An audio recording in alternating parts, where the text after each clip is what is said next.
Voici les 15 fautes les plus brutales de l'histoire du football. Numéro 15. En numéro 15, la faute a été commise par un joueur normalement connu pour être un bon gars. C'était lors du dernier match de la phase de groupe de la Ligue des Champions de l'UEFA. Le Bayern de Munich contre l'Ajax d'Amsterdam. Les deux équipes donnent le meilleur d'elles-mêmes et marquent chacune un but. Cependant, à la 75e minute, le chaos a éclaté sur le banc de l'Ajax.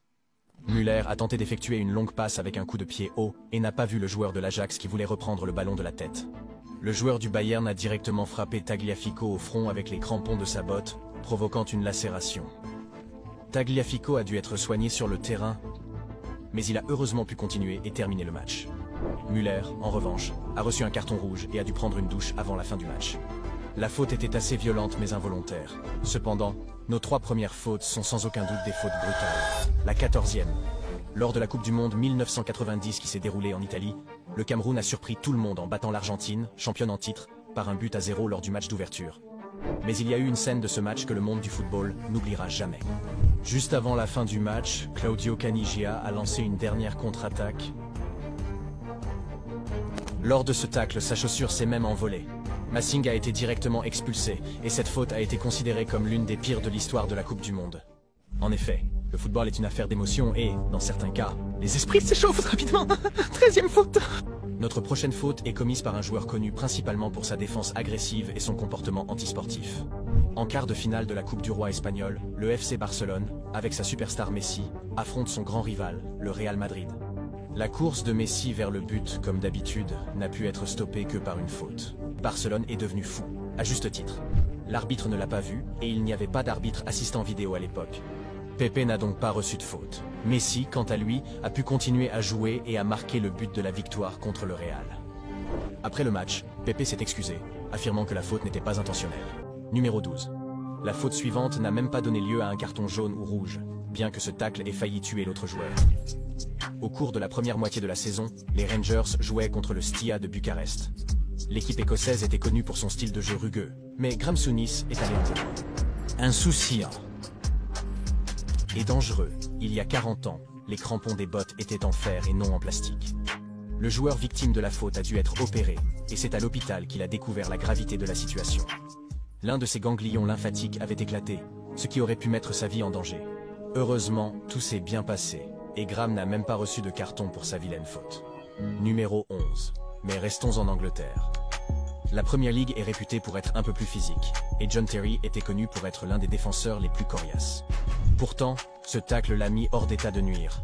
C'était la phase finale d'un match de Coupe de la Ligue entre Chelsea et Arsenal, et le score était d'un but partout. Chelsea obtient un corner, et Terry veut montrer ses talents de buteur. Abou Diaby voulait botter le ballon loin du but, et Terry tentait une tête en même temps. Ce n'était pas une bonne combinaison. Terry a avalé sa langue, a cessé de respirer pendant une courte période, et a dû être soigné sur le terrain. Heureusement, il s'est rétabli, mais n'a gardé aucun souvenir de l'incident. Au moins, Didier Drogba a marqué le but de la victoire, faisant de Chelsea le vainqueur du match. Numéro 10. La faute commise lors du match suivant s'est également produite au cours d'une rencontre importante et a failli déclencher une bagarre entre les deux équipes. Nous sommes de retour en Espagne, dans le match de la 27e Supercoupe d'Espagne entre le Real Madrid et le FC Barcelone. Vous vous souvenez de Pepe? Barcelone menait 3-2, et on était déjà dans les dernières minutes de la prolongation, lorsque Marcelo n'a eu aucune chance de récupérer le ballon, et s'est brutalement jeté sur Fabregas par derrière.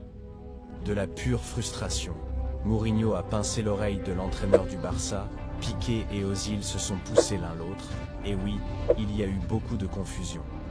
Pinto, David Villa, Marcelo et Ozil ont tous reçu un carton rouge et ont dû assister aux dernières secondes de l'extérieur du terrain. Numéro 9. Axel Witsel était un joueur important pour Dortmund ces dernières années.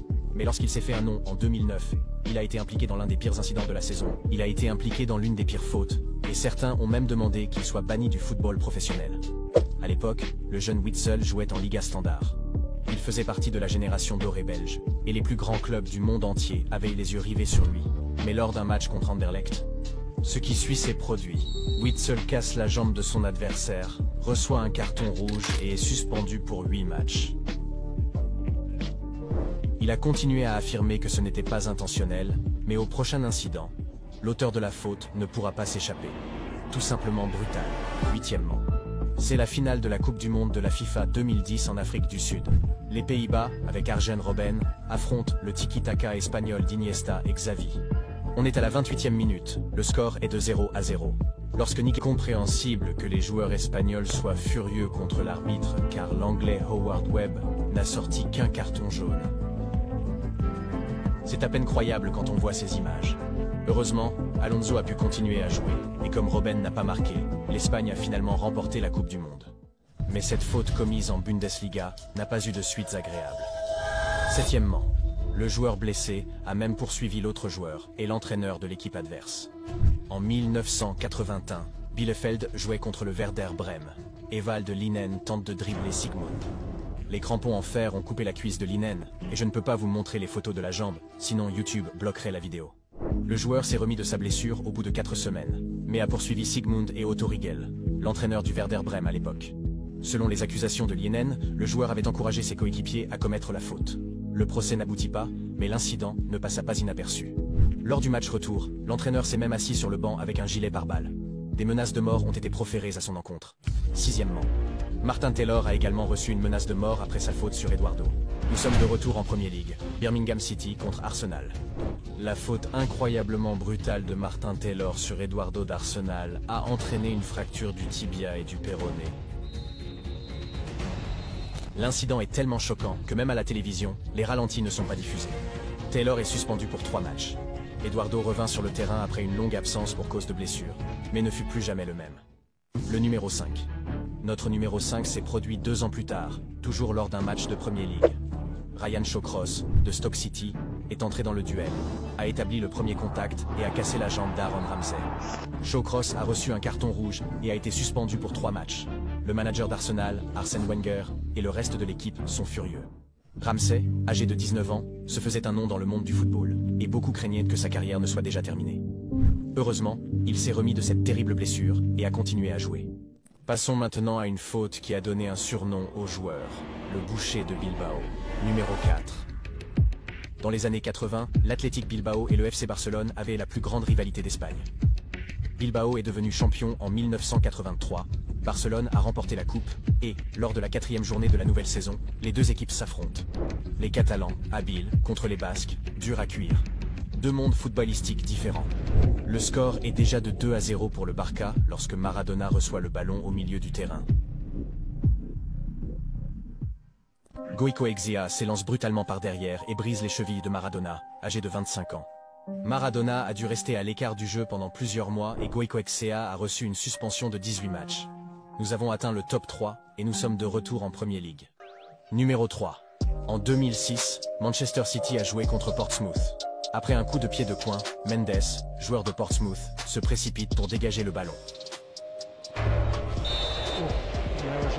Ben Thatcher lui assène un coup de coude au visage sans raison. Mendes a perdu connaissance et a dû être soigné sur le terrain, puis transporté à l'hôpital. Ce qui est absurde, c'est que Thatcher n'a reçu qu'un carton jaune. Que faut-il faire pour recevoir un carton rouge en Angleterre? Plus tard, il a été suspendu par la Football Association pour 8 matchs et condamné à une amende par son propre club, qui lui a retiré 6 semaines de salaire en guise de punition.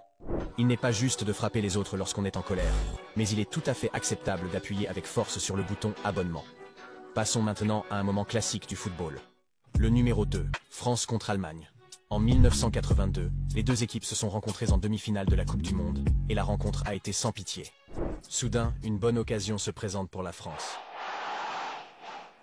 Le gardien Schumacher se jette sur Battiston et l'assomme d'un coup puissant. Le joueur perd plusieurs dents et se blesse à la colonne vertébrale. Une des pires fautes de tous les temps.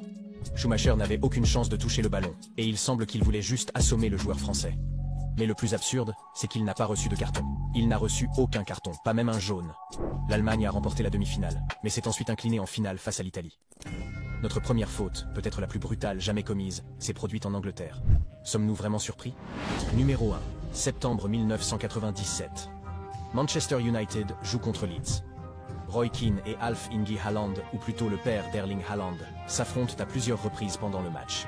5 minutes avant la fin, Keane voulut faire un croche-pied à Haaland, mais il se blessa. Haaland se penche sur lui et lui crie d'arrêter de simuler une blessure, mais Keane ne simule pas. Il s'est déchiré le ligament croisé et doit rester blessé pendant une longue période. 3 ans et demi plus tard, les deux hommes s'affrontent à nouveau. Haaland jouait pour Manchester City, l'éternel rival de Manchester United. Keane ne voulait qu'une chose, prendre sa revanche sur Haaland. Il reçut un carton rouge et une suspension de 3 matchs, ainsi qu'une amende de 5000 livres. 1 an et demi plus tard, il écrit dans son autobiographie qu'il voulait blesser Haaland avec cette faute, et la Ligue anglaise lui inflige une nouvelle suspension de 5 matchs et une amende de 150 000 livres.